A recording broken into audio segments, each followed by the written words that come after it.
మీకు ఆరోగ్యవంతమైన భయం ఏర్పడుతుంది.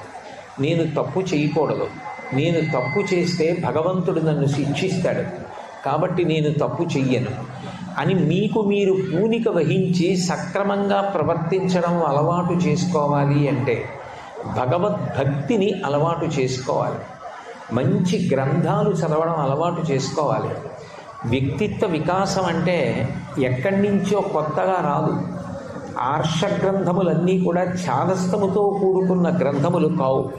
మీరు భాగవతంలో ప్రహ్లాదోపాఖ్యానం చూశారనుకోండి, ప్రహ్లాదోపాఖ్యానంలో తనని చంపడానికి వస్తున్నటువంటి రాక్షసులలోనూ, తనని కింద పడేసి తొక్కడానికి వస్తున్నటువంటి ఏనుగులోను, తనని పొడవడానికి వస్తున్నటువంటి శూలంలోనూ కూడా ప్రహ్లాదుడు శ్రీమన్నారాయణుణ్ణి చూసి అందరి పట్ల మైత్రీ భావన పాటించాడు.